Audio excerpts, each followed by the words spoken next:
Hello everyone, back tuning into today's second video. So doing GWV Sunday Round Up for today's second video. Going to be your usual eclectic mix of this and that for your Sunday afternoon viewing pleasure. We're going to look at solar activity, sea surface temperature, anomalies. Going to review January with the climate averages from UK Met and 2018 as well.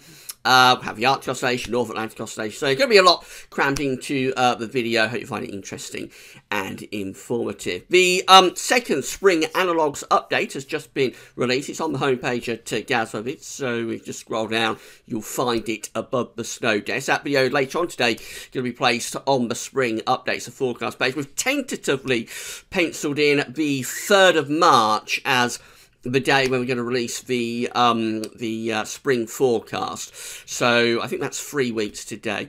A little bit delayed with forecast. We would normally do it on the final Sunday of February, but we only started the spring updates last week due to the shutdown in America, so we had to push back the actual forecast itself by a week. Still not sure we'll be able to get a forecast to you, really. We're very late in the day for doing these updates, and it just depends how much data we can get together, really, as to whether we're able to produce a forecast that we've got any confidence in. So tentatively, spring forecast will be on Sunday, the 3rd of March, but we'll keep you posted about that.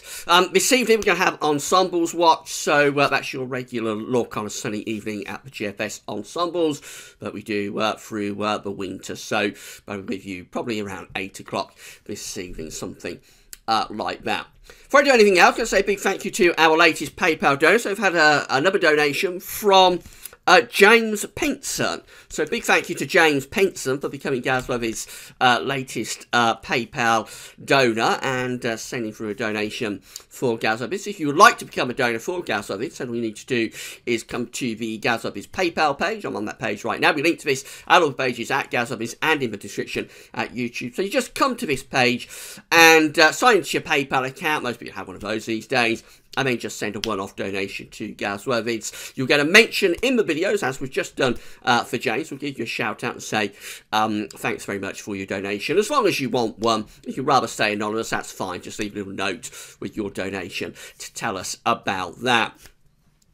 And by doing that, you're helping us to pay for GWV. You're helping us to fund the website and keep everything online. So big thank you to all of the PayPal donors. Hello, special thank you to all of you for doing that. Special thank you as well to James Penson for becoming our latest PayPal donor. There's also patrons. If you would like to become a patron for GWV, we've got 60 patrons so far.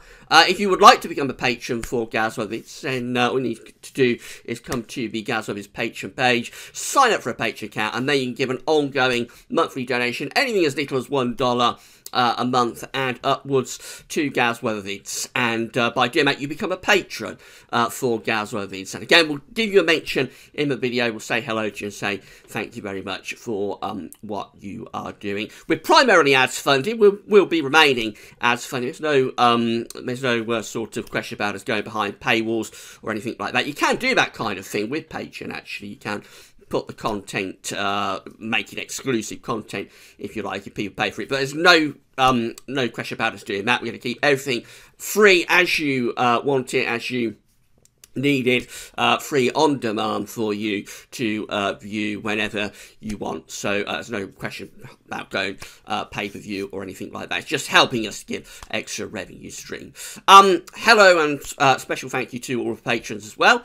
Big thank you to all of the patrons. Big thank you to all of the donors on this, and special thank you to James Penson for becoming our latest donor for GWV. Right, let's have a look at some climate averages then. So this is, we've been waiting for this for a very long time to update at the UK Met. This is how January 2019 is looking in terms of its mean temperature set against 81 to 2010 averages. We aren't going to be looking at 61 to 1990 anymore. I've made an executive decision about that. It's too far ago. So we're going to be concentrating completely now on 81 to 2010 when we issue forecasts and then look at the averages after any given month or season. So this is how the mean temperature for January 2019 looks set against 81 to 2010. And you see most parts of the UK, it's had a very average month, really. So it's a little bit milder than average for Northern Ireland, interestingly, a bit above average with the temperature there, and for some parts of Western Scotland too. Conversely, across the far southeast of the country, interestingly, it's a little bit colder than average. I suspect that's down to what happened in the final week or so of the month. But actually, most parts of the UK came away with an average temperature for January, so not a big deviation at all. As far as precipitation is concerned, it's another very dry month, so this is how the rainfall amount is looking set against 81 to 2010 averages. Very, very dry. All places coming out drier than average, really. One or two close to average. Northern Scotland is close to average. The far northwest of England around this Irish Sea coast, close to average there. One little spot in East Anglia, close to average. I'm not sure what it counts as that, but basically it was a widely dry and average month, exceptionally dry actually across parts of southeast of Scotland down to northeast England. That's where the driest anomalies to average are. We're under 20% of average rainfall there, so very, very, very dry indeed. And most places coming out with yet another dry and average month. This winter has been dry. We have not made up the rainfall deficit that we had last year, and it does all look a little bit worrying, I have to say, for the summer. But we may get a flip at some point, of course. We did that in 2012. It was very dry up to around April of 2012. Actually had a bit of a winter and early spring drought in 2012, and then it flipped in the April, leading to a very wet summer. So you never know with the weather. It's always looking for ways to surprise us. We may get a flip, something much wetter at some point through the spring, or even in the summer itself. This is how 2018 looks. So again, this is the temperature anomaly, the mean temperature anomaly for the year of 2018 for the UK. Very warm year, of course, had that very, very hot summer. So despite the beasts from the east that gave us really cold weather at the start of March 2018, overall it was a warm year. Temperature anomalies above average against 81 to 2010 widely across the country. The lowest anomaly, and it's only slightly above average, is for Northern Ireland, but most other places are coming out like a degree above average, and some parts of central southeastern Britain actually coming out over a degree above average. So it was a really warm year in 2018, and pretty dry again. We see that most places coming out either with average or drier than average precipitation anomalies for 2018, particularly dry across Scotland. I'm not sure what accounts for that, but the driest anomaly to average is across many central and northern parts of Scotland. Down in the far southwest of the country, a little bit more unsettled there. South Wales did actually come away with a slightly wetter than average year. Some parts of Cornwall also not doing too badly for rainfall, and in the far southeastern corner, close to average or maybe a little bit above. A lot of regional variation, I think, during 2018, particularly the middle part of the year, from around May through to August. I think there's a lot of regional variation going on there with thunderstorms. So some places that got really big thunderstorms probably do come away with an increased rainfall amount for the year.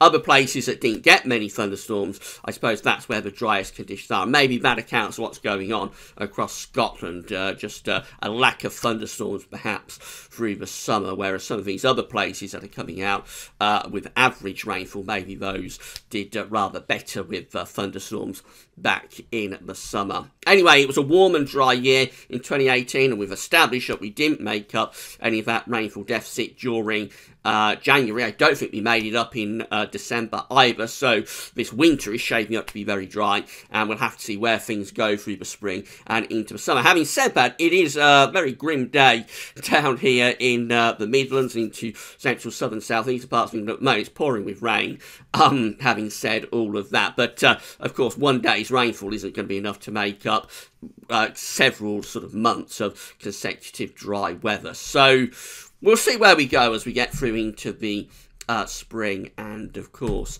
into the summer of 2019 as well. This is how the winter has shaped up so far from a reanalysis perspective. I thought you'd find this interesting. So this is December's 500 millibar height anomaly. You see, it was an anticyclonic month. We have above average heights over to the south of the UK. We do also have a bit of a northern blocking signal as well. We've got above average heights to our north, particularly centred across the northern parts of Russia just there. But essentially we're under that ridge of high pressure, and we're bringing up quite mild southerly southwesterly winds during December. So December was a mild, dry anticyclonic month. This is how January's reanalysis looks in terms of 500 millibar heights.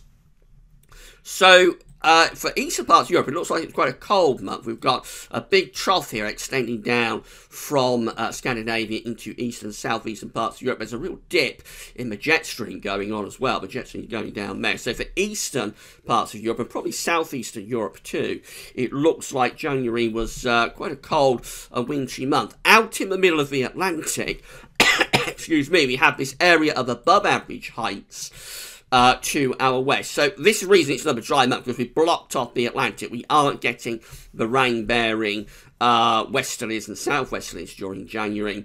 And we're on the periphery of those cold temperatures. So bringing the wind down from the north quite frequently, but the coldest of the air is with that trough across eastern and southeastern parts of Europe. So just on the periphery of cold conditions really during January. Of course, we did have a cold final week to 10 days of January. Not really northern blocking, it's more of a mid-Atlantic ridge. For northern blocking, we'd have to get that high pressure up to Greenland. So, mid-Atlantic ridge, but allowing moderation come around the top of that mid-Atlantic ridge from the Atlantic. So that's the reason we come away with an average temperature anomaly in January, as opposed to being colder than average. For the winter overall, quite interesting. This is how the reanalysis looks from the 1st of December to the 7th of February. So this is how winter looks so far. Does have a bit of a northern blocking signal actually. 500 millibar height anomaly showing above average height centred around Greenland, and also over here to northern parts of Russia. There's that trough again that's into the east and the southeast of Europe. But we also have this ridge around Spain and Portugal, the area of above average heights from the Azores, if you like. That's kind of like the Azores high. And so it's a very, very strange sort of 500 millibar height anomaly. I can't ever remember seeing one like this actually, that has fairly strong blocking signal and centred over Greenland, but also has this ridge out to western Portugal. So it's a very strange anomaly. It's been a strange winter. It's been a very odd winter, very strange winter to forecast. That probably tells you why the modelling, especially the long-range models, have constantly been trying to build up northern blocking, but we haven't really had any sort of cold weather. So there has been northern blocking, clearly, certainly in terms of 500 millibar height anomalies, there has been northern blocking this winter, but due to this high pressure that's stubbornly kept around Spain and Portugal, we've maintained sort of a westerly or a southwesterly type flow throughout much of it. And so quite an anticyclonic winter so far.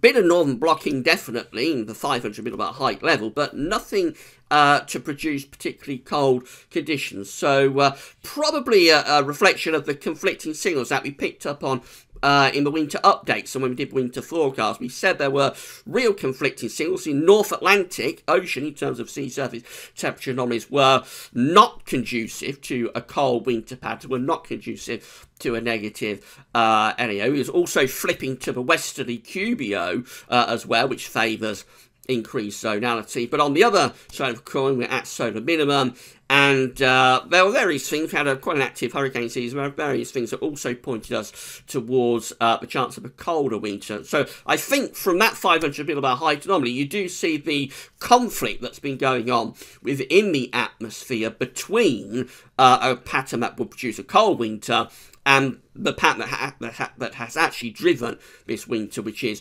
one that's relatively mild. But it has been a really strange winter from a 500 millibar height anomaly perspective, and it explains, I think, why we've seen such poor model reliability, both in terms of the long range and in terms of the short range. This is how the sun is looking on the solar disk on our side of this today from solarham.net. So we've got a completely spotless sun at the moment. There's no sunspots whatsoever. So activity is at very low levels, therefore, and is expected to remain at very low levels for the next 3 days at least. This is the GWV Sunday Round Up solar activity tracker, updated to yesterday, 9th of February 2019, by our good friend James Ackrill. And you can see with the orange line that we are stringing together a run of several days without any sunspots. So where we've got these peaks with the orange line, that's where we've got sunspots occurring on an individual daily basis. When the orange line is flat lying down here on the bottom of the chart, as it currently is, that's when we don't have any sunspots. So we've had a run without sunspots through the course of early February. Again, we haven't had any sunspots up to yesterday. And this is meaning that the trend lines are moving downwards. The thick green and the thick red lines there trending downward at very low levels of solar activity. We're into solar minimum. Not sure when the exact solar minimum is going to occur. You never know until it's happened and you've gone into the next solar cycle, which of course is going to be solar cycle number 25. We've probably got another 6 months, maybe another year or even 18 months to go with this solar minimum. So solar activity will remain at very low levels. And of course this favours northern blocking in the winter across the North Atlantic and Europe. It's a signal for an increased chance, increased risk of northern blocking and a colder winter, but it doesn't guarantee anything. So, as we see from this winter, each winter is individual and unique unto itself, and just because you're at solar minimum doesn't mean that you're guaranteed to get a cold winter. Actually, the best time for colder winters is just after solar minimum, as you enter into the new solar cycle. So the best time, or the greatest risk, if you like, for a cold winter or cold winters and northern blocking will be early in solar cycle number 25.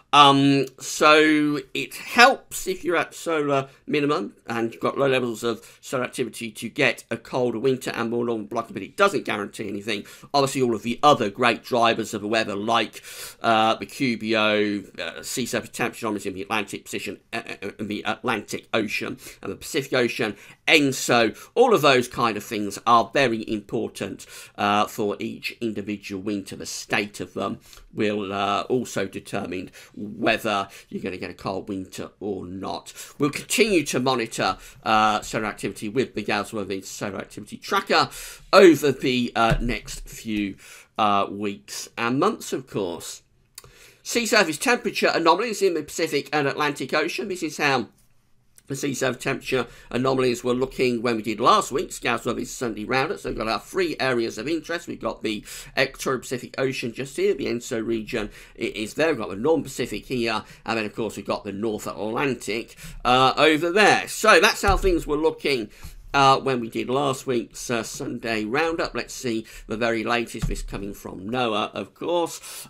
This is the latest up to the 7th of February. So let's deal with ENSO region first of all, the Equatorial Pacific Ocean. That's how things looked last week. This is the latest. Possibly we're seeing a little bit of warming through the ENSO region over the past week, actually. So you would normally be, we've had a weak El Nino, you would normally be expecting that ENSO will be going back to neutral at this point of the year and into the spring. It probably will do so, that's normally what would happen. But over the past week, over towards the Peruvian side anyway, and these are relatively shallow waters just here off the Peruvian coast. But these are deeper waters actually that have warmed up a little bit over the past week. They're pretty deep waters just there. So we have seen a slight increase in the El Nino signal, I think, over the past week. As I say, you would expect to be going to ENSO neutral through the spring. That is probably what's going to happen, but you never completely know. In 2014 into 2015, We had a very weak El Nino that winter 2014-15. It never really went back to ENSO neutral. And actually what happened through 2015 is that the El Nino really took off, and we finished up with a Super Nino, of course, at the latter stages of 2015 into 2016. Not saying that's what's going to happen here, not forecasting a Super Nino, but you never completely know how ENSO is going to behave. Typically, it will go back to ENSO neutral for the spring, but you never totally know that that's going to be the case. In the Northern Pacific Ocean, very little change over last week. And then in the Atlantic Ocean, so let's again go back to last week's seas over temperature anomalies. That's how the North Atlantic was looking last week. This is the latest. Again, very little change. Looking quite warm in the tropical Atlantic Ocean down here. Sea surface temperature anomalies are continuing to become warmer through there. Otherwise, it's quite a stable situation. It's fairly cold down here around the Bay of Biscay and around the coast of Spain and Portugal, and also into Mediterranean. That's all very shallow waters. It responds very rapidly to temperature changes with the weather. So it's been a relatively cold winter across southern parts of Europe, so that explains what's going on there. In the deeper waters in the middle and northern part of the North Atlantic, just very little change over the last week, really stable with the central and northern part of the Atlantic Ocean. This is how the Arctic and North Atlantic oscillations are looking. So again, this is just an index that's reflecting the state of the atmosphere in the Arctic. It's not driving anything, just tells you what the atmosphere is doing. When the Arctic oscillation is in its positive phase, then you're going to have low pressure over the pole, and you'll be strengthening the westerlies through the mid-latitudes. When the Arctic oscillation is negative, you'll tend to have high pressure and blocking up over the North Pole. Blocking is a route to pushing cold air out of the pole and down into the mid-latitudes, or it is normally. So the black line shows that we've had quite a bit of negativity of the Arctic oscillation through this winter. Actually, that's December the 1st just there. So we start the winter in early December with a positive AO, but most of this winter, actually from mid-December onwards, has been around neutral or into January, really quite negative with the Arctic oscillation. And that's a reflection what I was just showing you with that 500 millibar height anomaly chart for the winter so far, but we have had quite a bit of blocking actually this winter. Where we are right now, though, is that we're going into a positive phase of the AO. So we're just here, we're weekly positive with the Arctic oscillation. And red lines at the end, of course, the GFS ensembles are forecasting the Arctic oscillation to stay positive and actually to become more strongly positive as we're going into middle and then the second half of February. Right at the very end, we do see signs of a drop back to a negative AO with some of these GFS ensemble members, but of course that's going into the 2-week time frame, so they're a very long way out. And I think what we can say is certainly for the next week to 10 days, possibly the next couple of weeks, it looks like we're entering into a positive phase of the Arctic oscillation. So this would be conducive for low pressure to be up over the pole and to be strengthening the zonal signal through the mid-latitudes, to be strengthening the westerlies.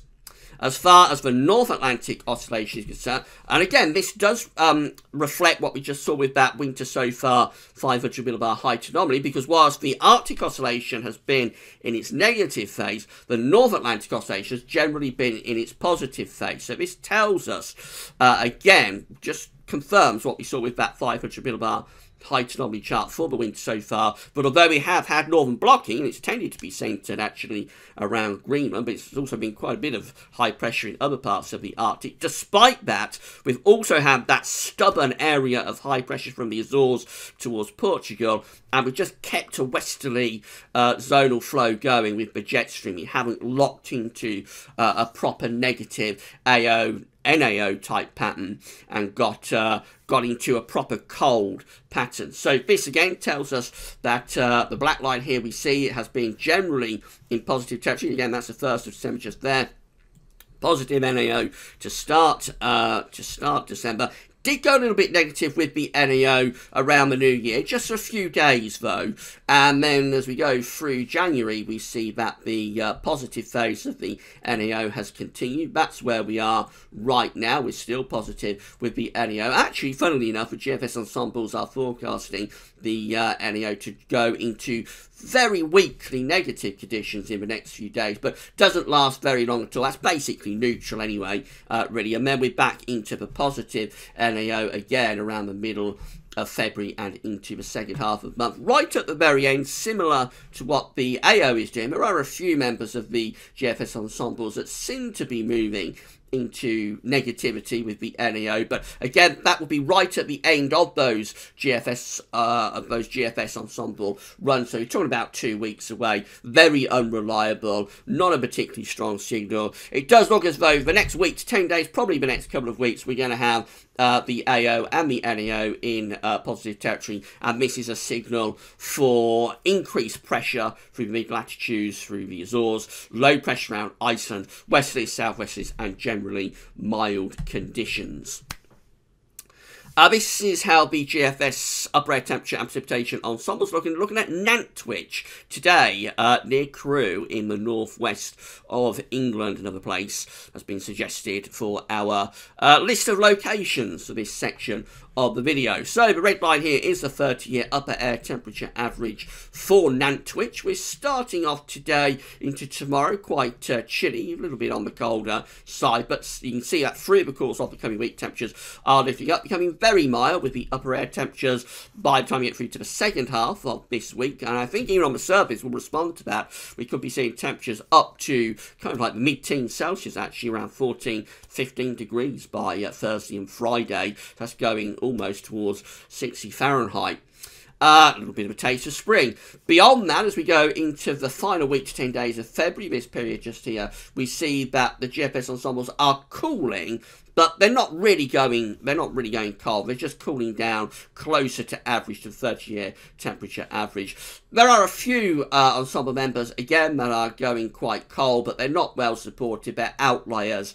Looks as though the basic ideas for the next couple of weeks, the first week will be very mild. The second week will be just generally mild. It won't be as mild as it will be in week 1, during week 2, but probably still milder than average. Also going a little bit more unsettled by the look of it as well in week 2. So lots of dry weather, once today's out of the way, lots of dry weather to come over the next week. Then from around the 18th of February onwards, just a little bit more unsettled in Nantwich. But again, not desperately wet, just perhaps going a little bit more gently unsettled through the final week to 10 days or so of February. Temperature anomalies from the 10th to the 18th of February, milder than average for the UK and Ireland. All parts of Europe looking milder than average as well, really excepting the far southeast of Europe where it does look a little bit colder down there. Precipitation anomalies, drier than average, so mild and dry from the 10th to the 18th of February. Not too bad at all if you want some early spring warmth and dry weather. This is how the midnight run of the GFS is looking today. So we're starting off on Wednesday. High pressure centred to the south of the country. Low pressure out to the north and to the west too. As we move through to Thursday, again, high pressure is building across six parts of Europe. We're pulling up the winds from a southerly direction. It's going to be mild, potentially even very mild. And then go through to Friday and on into the weekend. Just going a little bit more unsettled then in the north and west, but high pressure still probably close enough next weekend to keep much of the south-southeast dry. Temperatures will be mild, but wind remains from a southerly to southwesterly direction. And then moving up towards day 10, it's just going a little bit flatter, a little bit more unsettled as these areas of low pressure are coming in from off the Atlantic. So again, that reflects what we saw within the ensemble for Nantwich. Lots of dry weather in the next few days. Beyond next weekend, so going up towards day 10, Wednesday 20th February, just going a bit more unsettled as the high pressure is easing, but it's still fairly close to us. So we're not talking about a really unsettled spell of weather. We're just talking about a change back to something a little bit more unsettled, and consequently it'll be a little bit more cooler as well, but probably still quite mild. In the more extended range, so again, we're keeping low pressure out to the north and west of us. High pressure remains influential to ourselves, having a go at building a bit of high pressure over Scandinavia, but nothing really comes of that. And up to the end of the GFS run, which is Tuesday 26th February, we're keeping low pressure out to the northwest. We're keeping generally in a flat west to southwesterly flow. So that's mild for the next couple of weeks with the operational midnight GFS run. This is the parallel GFS run. Again, midnight run of the parallel GFS. I said yesterday that this is going to become the operational GFS run on the 24th of February. I think it's the 20th of February that they're going to be making the change. So 20th of March, I should say, when they're going to be making the change from the operational to the from the parallel becoming the operational GFS run. This is how things look on Wednesday. Again, high pressure is centred to ourselves, bringing up these very mild winds from us from southern parts of Europe, southern climes, as we go into the second half of the week up to next weekend. Again, high pressure sitting to our east, bringing in these gentle east-southeasterly winds. Less of an influence next weekend from the Atlantic, you'll notice. And by this point, it's probably getting a little bit chillier, actually. You're probably bringing in some continental air by next Sunday, 17th of February. By this point, the operational GFS run is producing more unsettled conditions. Going up towards day 10, very slowly, the parallel GFS is raising heights around Greenland and Iceland. And in the extended range, the parallel GFS run actually turns things quite a lot cold. We get some genuine northern blocking appearing, and we start to pull in much colder winds from an east to northeasterly direction. So it gradually gets a lot colder for the end of February on the parallel GFS run. That's how we finish up on the 26th of February, looking really quite wintry, actually, putting down very cold northeasterly winds. And there's the upper air temperatures showing got some really cold air going on there. The only thing I'll say about that is that scenario, obviously we know from the ensembles that we just looked at for now, which we know that that is not a particularly well supported scenario. There aren't many members of the GFS ensembles that are doing that. It's not to say that the parallel GFS run is wrong. It might be a trendsetter rather than an outlier, but very little evidence that we're going to go particularly cold now in the second half of February. But we'll keep monitoring, we'll keep looking. Maybe we will. But at the moment, there's not much sign of it. ECM is looking like this. So again, we've got high pressure centre to our south and low pressure out to the north and west on Wednesday. Lots of dry weather coming up and quite mild, even perhaps very mild as we go through to the second half of the week with those winds in from the south. Next weekend, again, keep an influence from high pressure to southern and eastern parts. So lots of dry, mild weather going on into next weekend. Out to the northwest, just a little bit more unsettled by Sunday across western parts of Scotland and Northern Ireland, and gradually through the course of the following week, this is Monday 18th to Tuesday the 19th, it slowly starts to turn more unsettled. Low pressure begins to move in towards the country. Again, we're not talking about a really wet spell of weather at all. We're just talking about a change back to something a little bit more changeable, if you like, as high pressure begins to reduce and we start to get some low pressure moving in from the Atlantic. So turning gently unsettled between around days 7 through to 10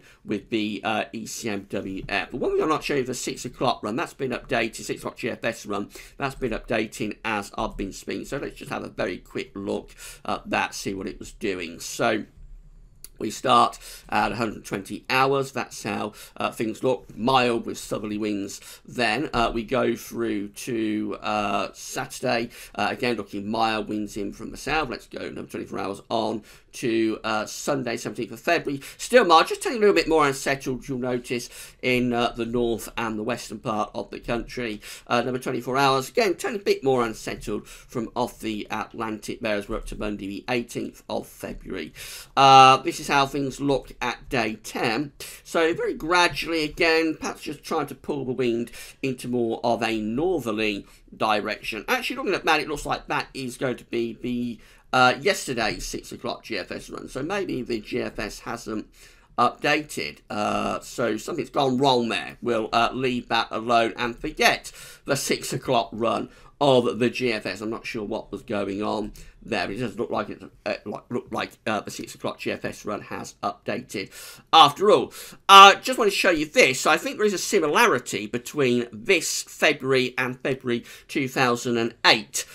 This is from quite a long time ago, but I have noticed a bit of a similarity with the patterns we're seeing at the moment. So February 2008 starts with a really cold northerly wind. Of course, February this year did start on a very cold note through the opening days. Quite unsettled through the first week of February 2008. 2008. After that cold start, temperatures begin to recover. By the 8th of February 2008, high pressure is beginning to build up across southern parts of the country, and we're starting to pull up a milder southerly to southwesterly wind. And then we go into a prolonged spell of dry and very mild weather through the middle part of February 2008. So this is the 12th of February 08, with high pressure over to the east of the country, bringing up these very mild southerly to southeast wind. And this high pressure fest continues to middle part of the month. The high pressure tried to get northwards, tried to pull in some colder air from the north and the east, but it never achieved it, and actually it just sinks back southwards again by the 18th of February. We're under high pressure, and it's very mild once again, with the winds coming up from a southerly direction. Then in the final week or so of the month, it goes a little bit more unsettled. Again, not really wet, but we just break that high pressure down a little bit, start to move it southwards, and we start to pull in this sort of gentle westerly wind. And that takes us into the final closing stages of February 08, where it's just a little bit more unsettled. It's changeable. It's not particularly wet, just a little bit more changeable, and very flat, so it's mild with the winds coming in from off the Atlantic. Now, what happens in March is that it starts to get much colder in March 2008. So we begin to send the jet stream south of the UK, indicated by the black line. That starts to move down to France. We start to pull in much colder winds from the north and the northwest. And as we go to the middle of March 2008, we actually start to generate some northern blocking up towards Greenland and Iceland. And then we go into really quite a cold spell of weather through the final sort of 12 days or so of March 2008. It goes a lot colder. This is the 21st of March 2008, where we've got a ridge of high pressure in the Atlantic moving up to Greenland, low pressure sinking down the North Sea, and we bring down a cold northerly wind and snow. This is a white Easter in 2008. There's widespread snow. It's very early Easter, one of the earliest Easters that we've ever had, I think, in 2008, round this point. But it is a cold Easter. There's widespread snow through this Easter. This is the 22nd of March. Talking about real north to northeasterly winds biting in. So winter occurred in spring in 2008. There is a similarity between this February, I think, and February 2008. That doesn't mean, of course, that March is going to continue that similarity to 2008. That's 24th of March 08, and again, these really cold northerly winds are pushing down across the country. It's a proper cold spell of weather, late spring cold conditions, and even continuing into April. That's the 7th of April 2008, where we've got northern blocking again around Greenland and Iceland, low pressure in the North Sea. We're pulling in these very cold northeast winds. I remember there was quite a bit of snow around on this day, the 7th of April 2008, where I am in Northants. So the upshot is that by no means think that we can't get cold again as we go through into the spring, although let's hope we don't, because really it can be quite disruptive, particularly in April when you're getting cold weather, frost and snow. It can be very disruptive to the fruit blossom. Let's have a look at CFSV2 before we go. So these are 500 millibar heights broken down into week periods. The first week period takes us from the 10th to the 16th of February. The coming week, with the above average heights over and to the east of the UK, bring winds up from the south. It's going to be dry, and it's going to be very mild as well in the week ahead. Week 2 continues. It's the 17th to 23rd of February, with above average heights across central parts of Europe. Again, we bring those winds up from a southerly direction. Week 3 is the 24th of February to the 2nd of March. Again, the above average heights almost over top of the country. A prolonged dry spell of weather coming up if the CFS is right, and very mild. The winds continue to be from a southerly to southwesterly direction. Week 4 shows a change. This is taking us from the 3rd to the 9th of March. Low pressure then starts to head in from off the Atlantic, turning much more unsettled. A little bit of northern blocking appearing over Greenland as well, so that will be trying to force cold air down into that trough. Maybe CFS hinting something a bit colder and more unsettled as we're going into March. This is how March itself is being forecast by the CFS in terms of the 500 millibar height anomaly. So it's placing, looks quite an unsettled month actually. It's placing below average heights over to the west of the UK, bringing in those westerly winds. So it looks like it's an unsettled, not particularly cold month. There's no northern blocking that's particularly apparent. Just looks quite unsettled with low pressure heading in from off the Atlantic. Temperature anomalies for March at the moment are being forecast to be near normal really for the UK and for Ireland.